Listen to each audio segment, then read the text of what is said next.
This is Where We Live. I'm Lucy Nalpathanchel. Look out the window today and you're reminded about the beauty that surrounds us in Connecticut, one of the perks of living in the state.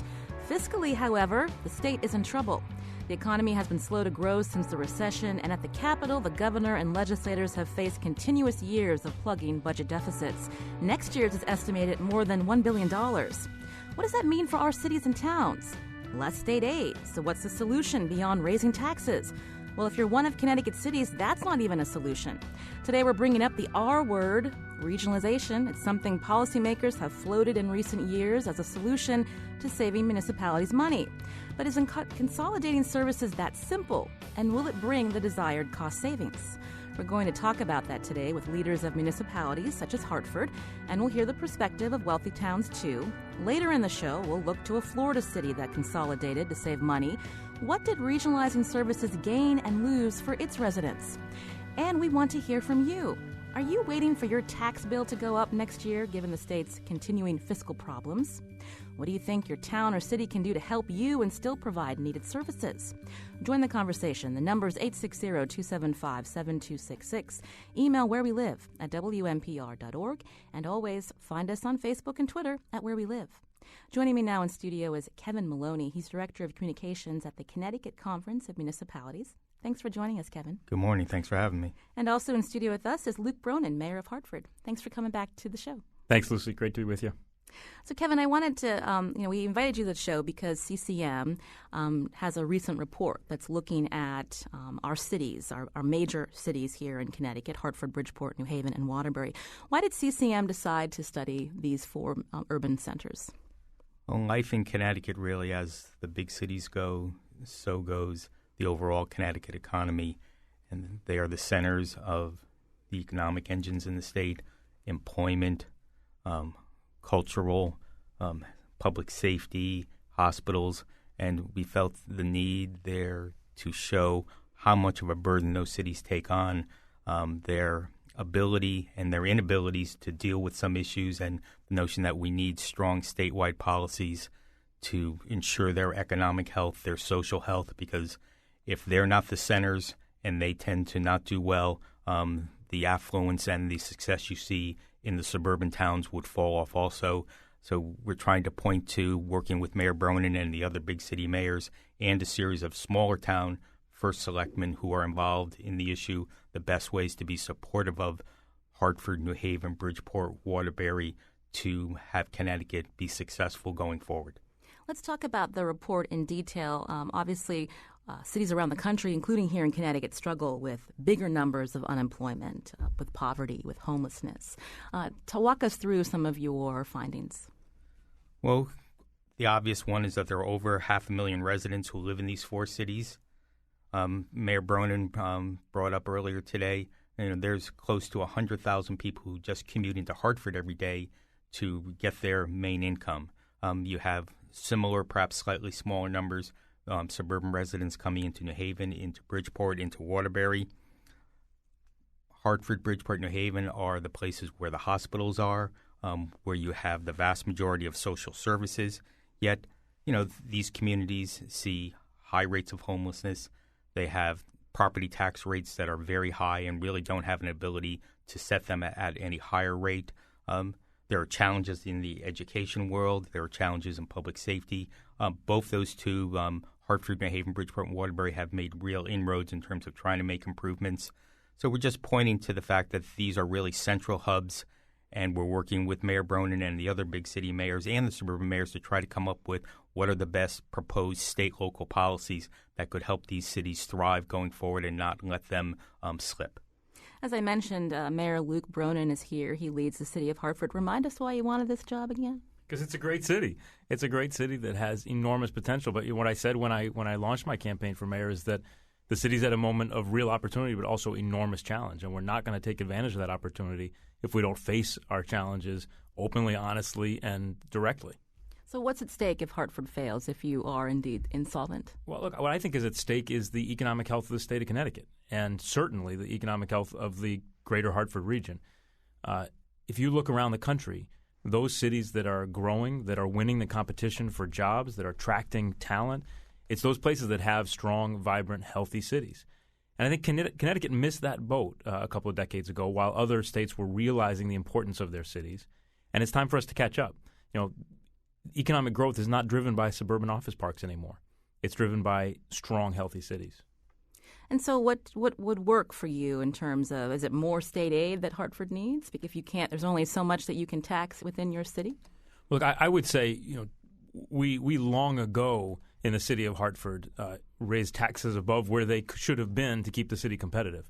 The mill rate in the city of Hartford is at 74 and change, 74.29. That's 2 or 3 times what it is in most surrounding towns.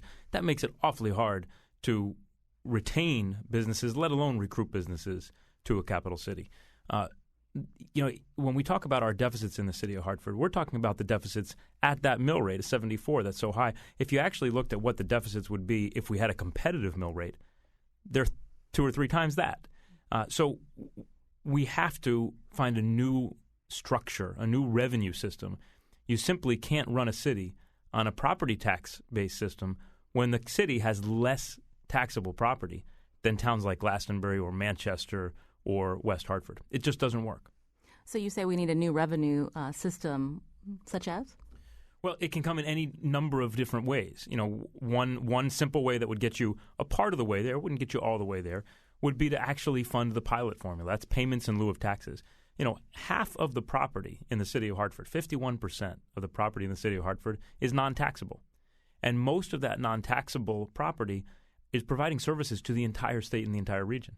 It's state property, it's hospitals, it's universities, it's the airport, it's the trash authority, it's the Metropolitan District Commission. And we get reimbursed at a very small fraction of that. So actually funding the formula that was legislature put in place long ago to recognize what the city does for the region and the state by hosting all those nonprofit entities would get us a good chunk of the way there. So that's one idea, but there are many more. Kevin? I think there's consensus for what the mayor is saying. The mayor of New Haven, Bridgeport, Waterbury feel the same. The state could do a lot more to reimburse the major cities for their tax-exempt property. There's the notion of the recent court case on education funding.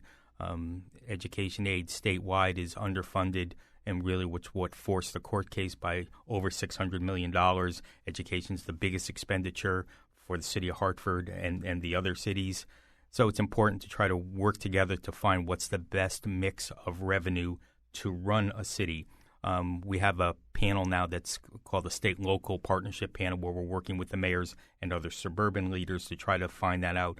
One of the things that we're looking at is the area of local revenue diversification, where there would be a portion of the sales tax or a portion of entertainment taxes that would then go back to these communities to give them other revenue sources beyond the property tax.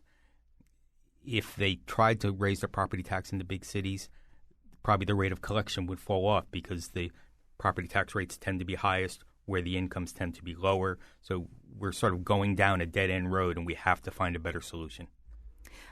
Obviously, there's been calls for some time for the state to adequately fund the pilot program to cities such as Hartford.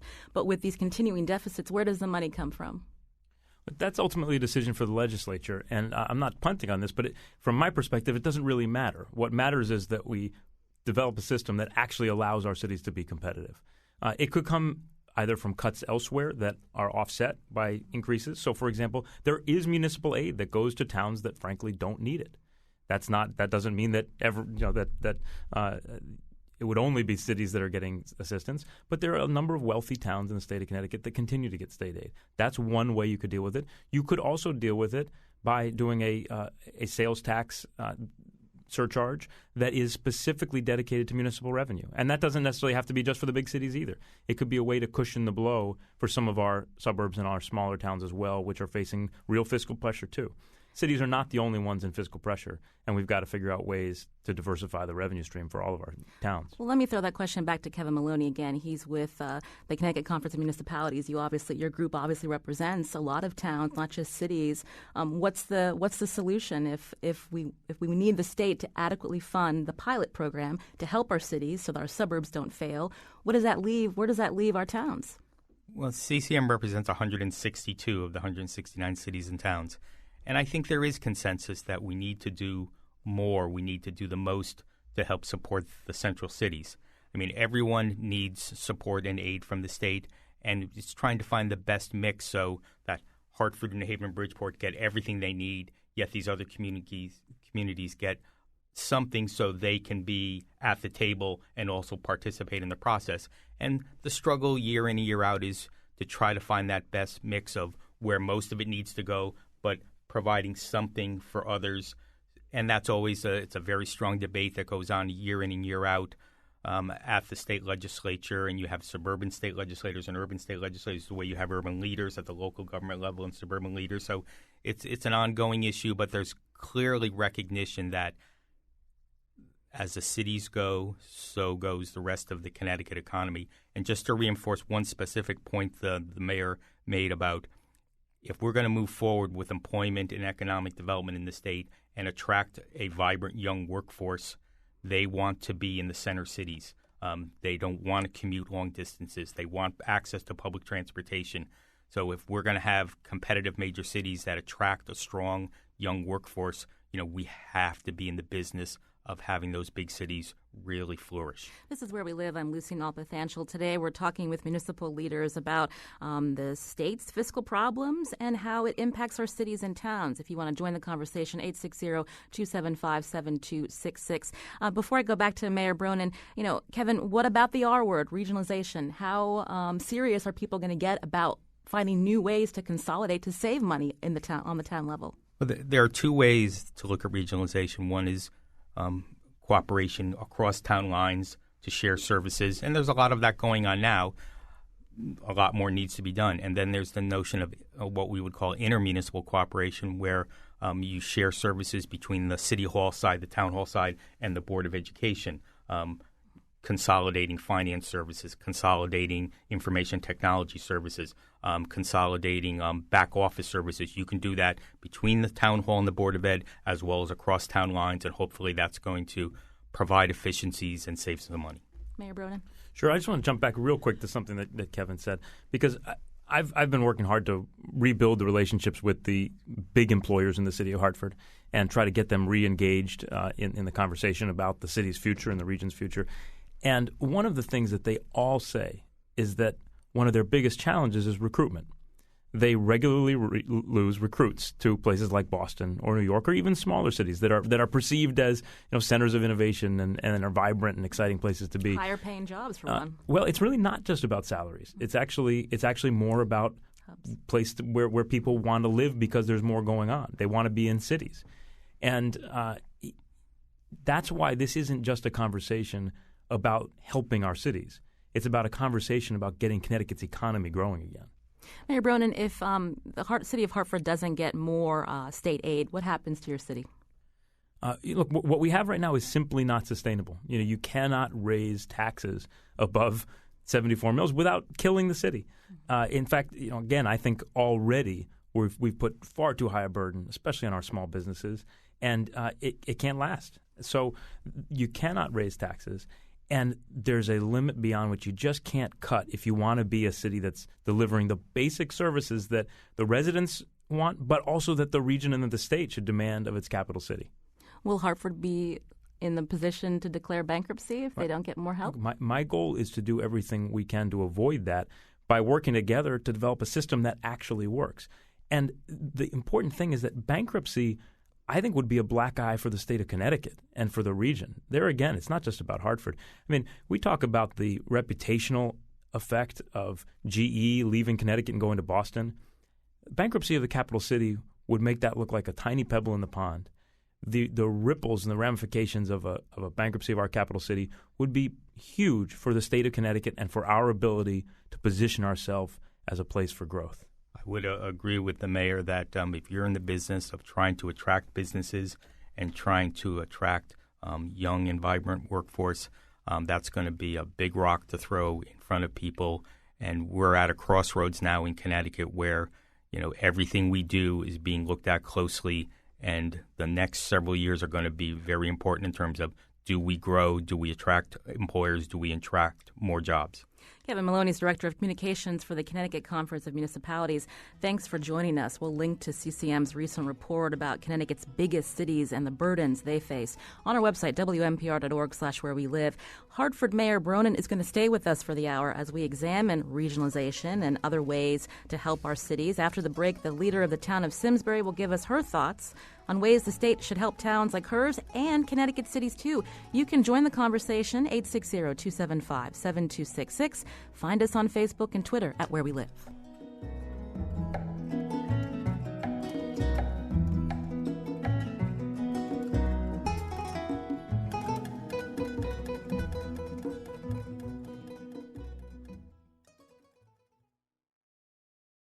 This is Where We Live. I'm Lucy Nalpathanchel. We heard earlier that Connecticut cities face a disproportionate burden because many of the residents are poor and need more social services. At the same time, these cities can't tax these residents to raise the money needed. So what's the solution? You can join the conversation today, 860-275-7266. Email wherewelive@wnpr.org. Find us on Facebook and Twitter at Where We Live. Since the 70s, I believe, the state's been giving cities like Hartford pilot money. We heard earlier, payment in lieu of taxes. Cities like Hartford are not getting their fair share. Now joining us in studio is Lisa Hevner, first selectwoman of the town of Simsbury. Welcome to the show. Thank you. So tell us about your town, obviously a wealthy suburb. How worried are you about whether Hartford can rise itself up from these continuing deficit issues? Well, I think as Luke was saying, we're in a situation where there's an opportunity for Hartford to be a vibrant city. Am I worried about the financial situation that they're in? Absolutely. And the reason why I'm worried is so many of our residents from Simsbury commute to Hartford. It is a core of our economic development. What do your constituents think about hearing that cities like Hartford need more state aid? Well, I don't know that they're hearing they need more state aid. What they're hearing is they need help. And how do we do that? I think there is a recognition that our cities are in trouble. There's no question about that. I don't think there's a great understanding of why that matters to suburbs because we tend to view ourselves as separate sometimes. But Luke is exactly right. It matters to anyone who lives in the state because as the cities go, so go the suburbs. So the question is, how do you make sure the cities are getting what they need to be vibrant, successful, attract millennials, create a sense of place and dynamism where people want to come and work? At the same time, how do you afford to do that? I asked you that question, if you want to get a little closer to the mic, because we hear from people around the state who, there are critics out there, and Mayor Bronin, you've probably heard this too, that believe, cities like Hartford, they get money and they don't use it wisely. So how often can we keep throwing money at Hartford to help them? Well, I think that there are some structural deficiencies in Hartford. Cities like the suburbs are creatures of the state. We were formed at the pleasure of the state, and some of the structures that were built into the city's structures are simply untenable. 50% of their property is not taxable. And we put that burden on the city of Hartford, even though the whole state uses state government, uses a lot of the resources of Hartford. So the initial structure that was created by the legislature is just not tenable.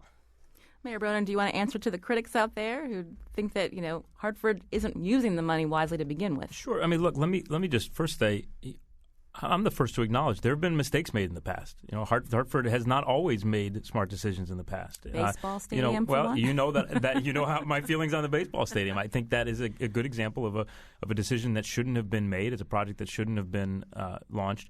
Obviously, once it was launched, we had to finish it, and my goal was to finish it in a way that respected taxpayer dollars by trying to keep as little taxpayer money going to that project as possible. But going further back, 20 years ago, there were contracts entered into that are now resulting in pension payments that are just too much for the city to afford. And I know it is hard for people when they read the newspaper and they see a police officer retiring with a pension that is almost 50% larger than his base pay, and they say that's outrageous.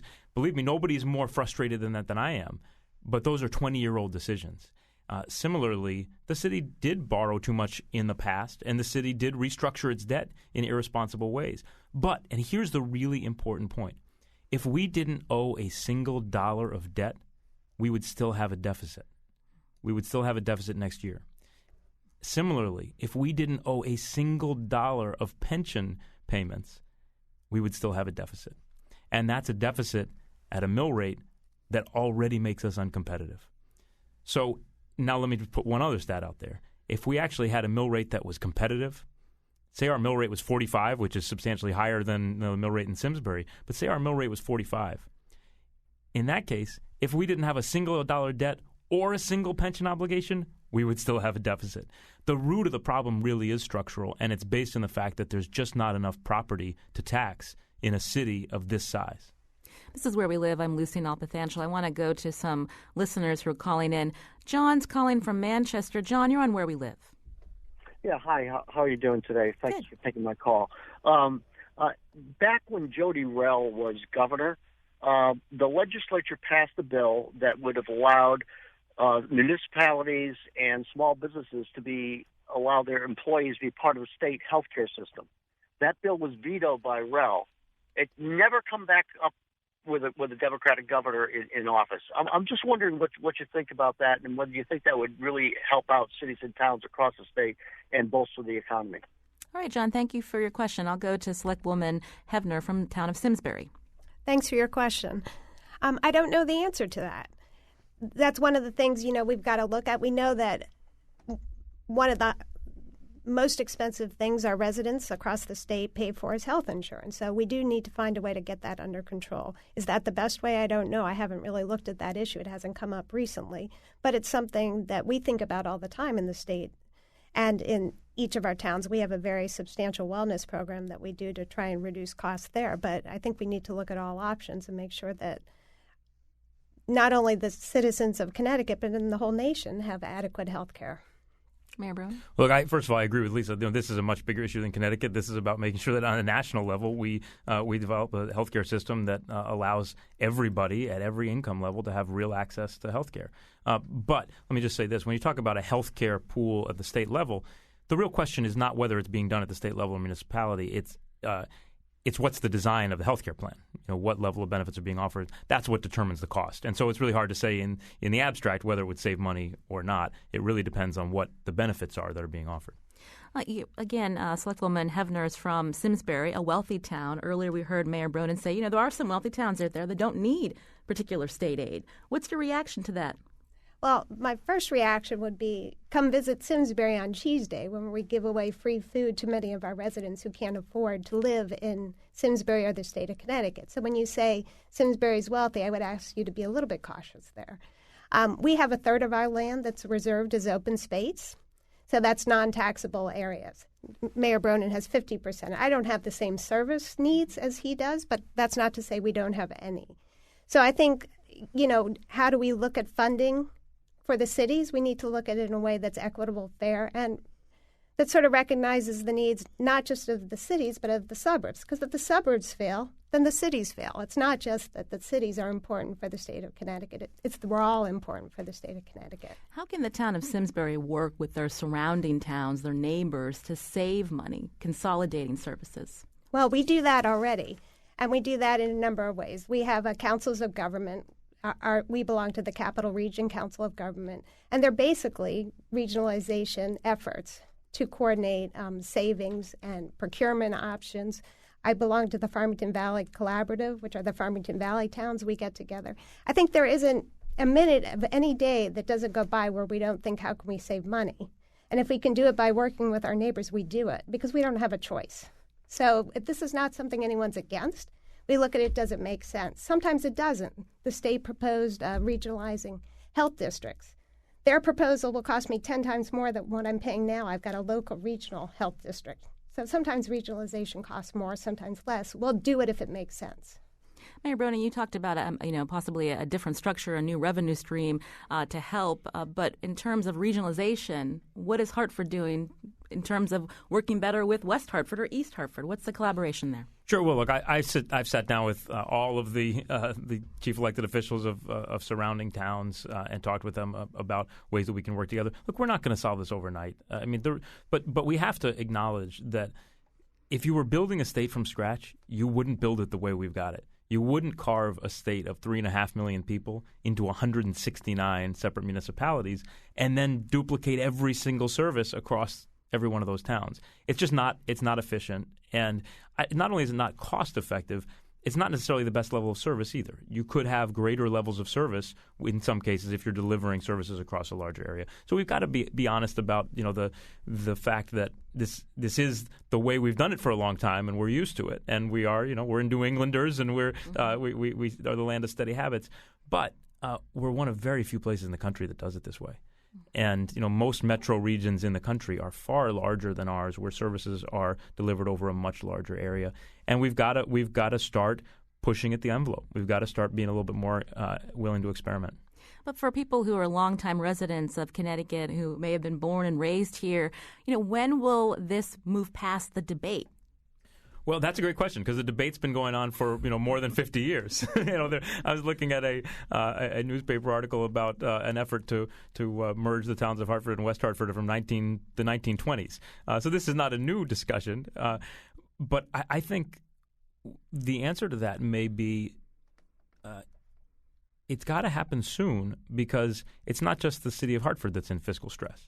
The state of Connecticut is in fiscal stress, and the state of Connecticut has to deal with that fiscal stress, and I think part of it needs to be figuring out how to deliver services more effectively.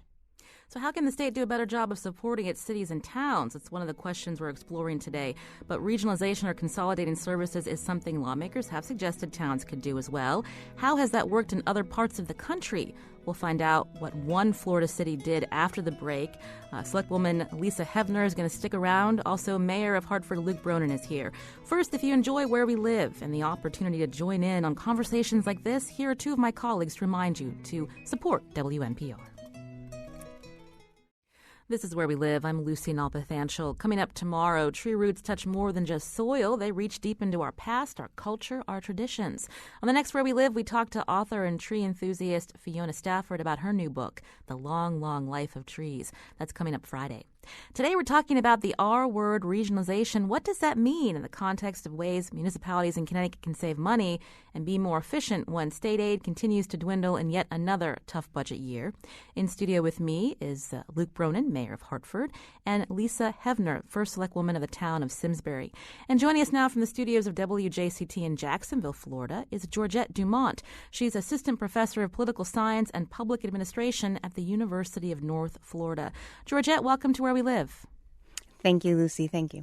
So we wanted to talk about regionalization, and this is often mentioned by policymakers in Connecticut because the state has 169 towns and cities and hamlets.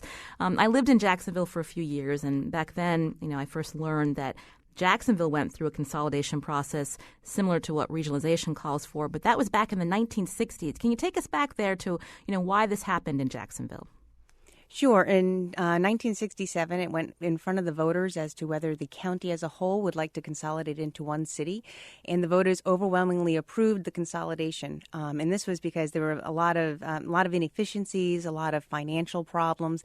Even the public school system had also been disaccredited. So there was a lot going on, political corruption. There was a lot going on. And so in 1968 is when the consolidation actually started. It started on October 1, 1968. All of the county consolidated with the exception of the Three Beaches cities and one city called Baldwin in the southwest corner of the county. And they all voted for consolidation, but then they also voted that they did not want to be consolidated. They want to keep their local forms of government. So you're now part of a task force that reviewed this process 46 years later. What were some lessons learned? What worked, what didn't? Well, the task force was 4 years ago, and it was really looking back at whether all the promises of consolidation did work. And now consolidation is different than regionalization, and I just want to make that kind of clear. Instead of just having shared services, we actually have a shared government. So we have the county is the city, and that adds a couple little uniqueness that it would be very different for a New England town. I'm from Massachusetts, so I understand small New England towns and New England in town form of government.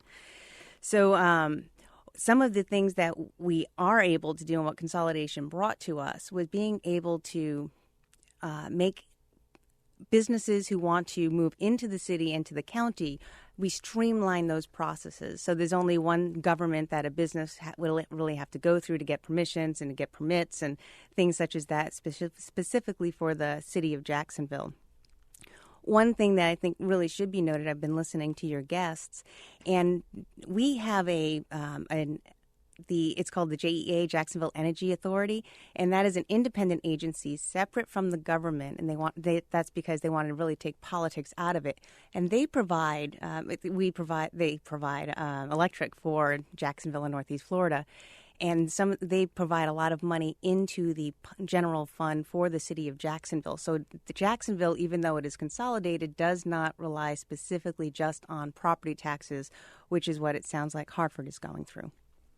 You mentioned local control. One of the things that people push back on when they hear about, a county form of government or regionalization here is, they'll miss that identity or a feeling that they can hold the people they're elected accountable.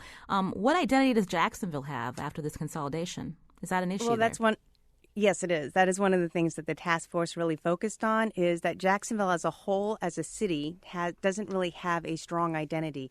It's independent neighborhoods, all the different places that used to be cities, all have unique identities within Jacksonville, but Jacksonville as a whole is lacking that strong identity, which is hard when you're trying to market the city, and it's a fabulous city, but it's hard when you try and market it beyond the region because they don't really know what Jacksonville stands for.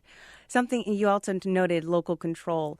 And there are two ways of looking at the issue, specifically what Hartford's going through, and you can see this in Jacksonville as well. So we can look at how you create better efficiencies, cost savings, better bang for your buck. But this is government, and the other side of the equation is, democracy, citizen representation, and how close and trusted and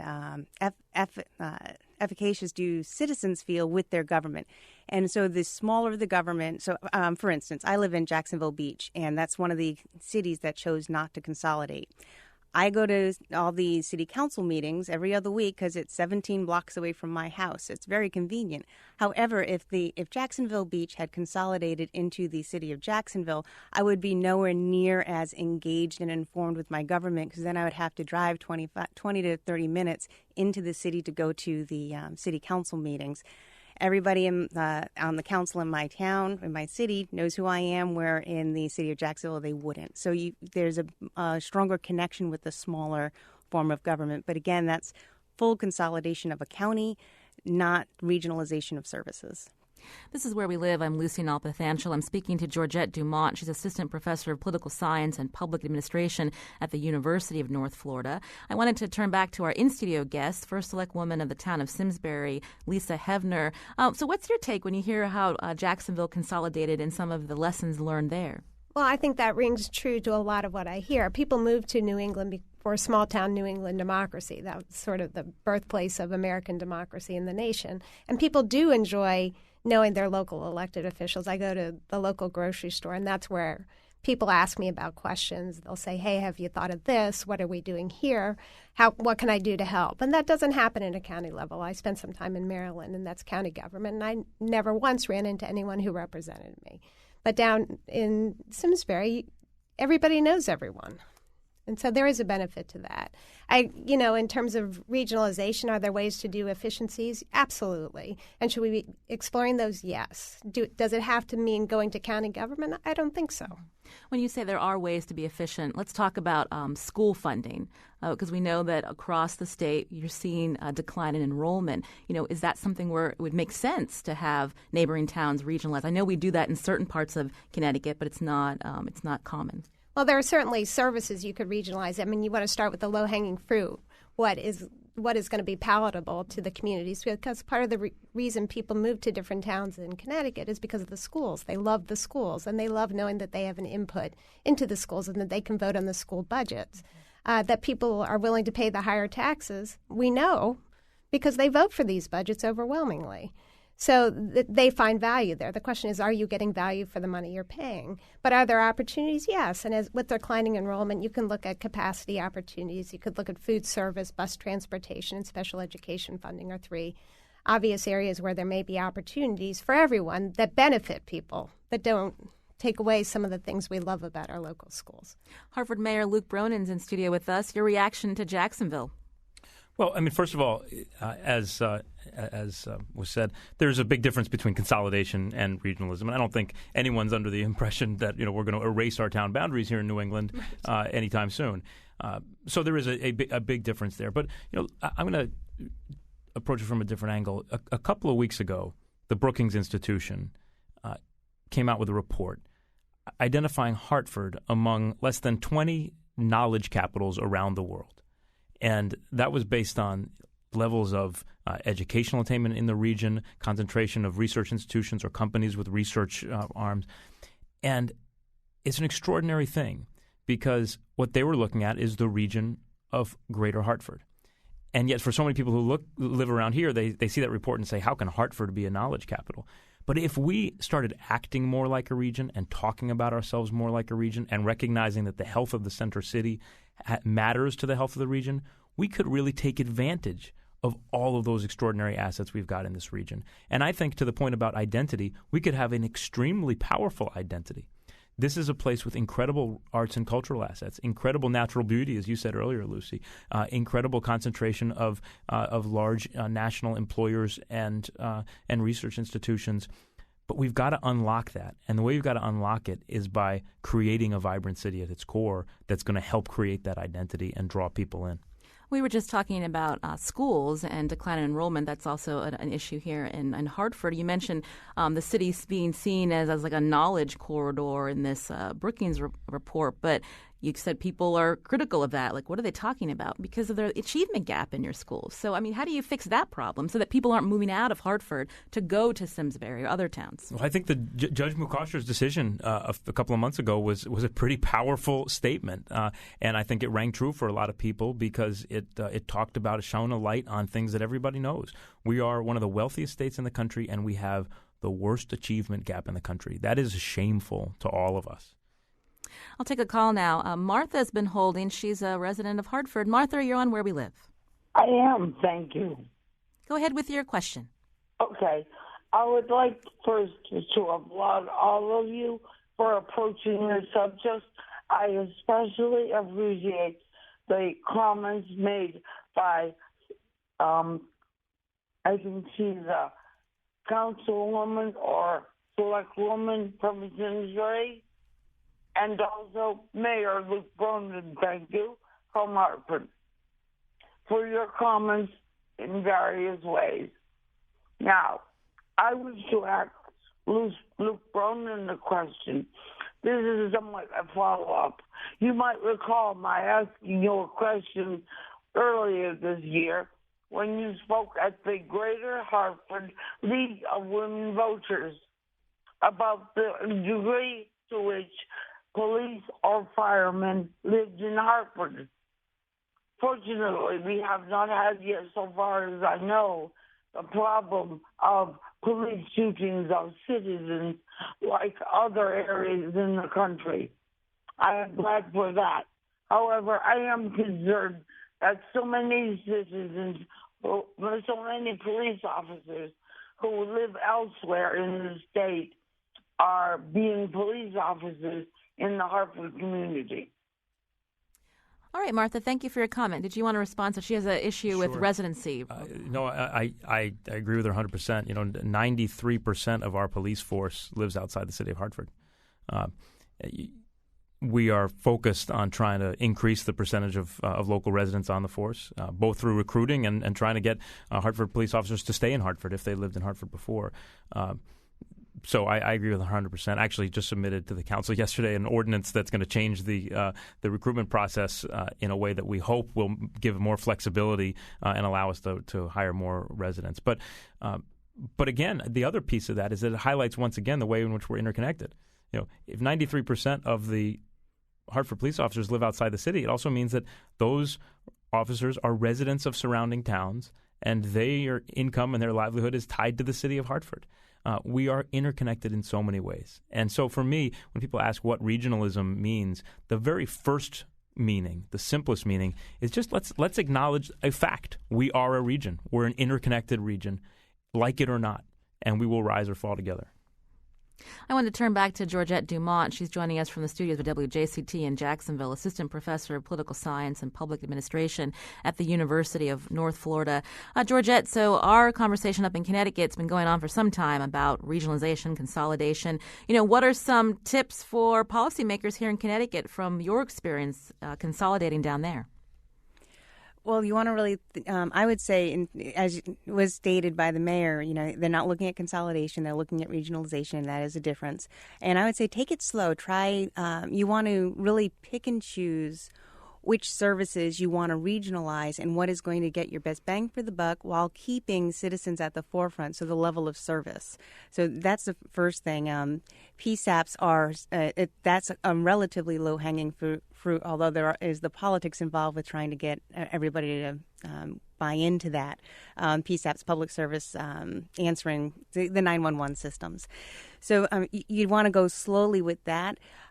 When it comes to education, down here, it's at the county level. I know up north, it's at the town level. And there are some pros and cons to that. So at the county level, when you're looking at education, you have more flexibility across lines if you have towns up north. However, you lose that that school spirit up in Massachusetts. And I believe Connecticut does the same thing. We have Thanksgiving Day football games against our neighboring towns, and that's really something for us. So it's having to give part of that up would really hurt. So you'd have to look at how the state is reallocating dollars for education throughout the state to be able to make sure that everybody is getting an equal share. And that's the crux of the problem there. Thank you so much, Georgette Dumont, assistant professor of political science and public administration at the University of North Florida. We are almost out of time, so I want to thank First Select Woman of the town of Simsbury, Lisa Hevner. Thanks for joining us. Thanks for having me. And the mayor of Hartford, Luke Bronin. Thank you. Thanks, Lucy. First, if you enjoy Where We Live and the opportunity to join us on conversations like this, here are my colleagues to remind you how to support.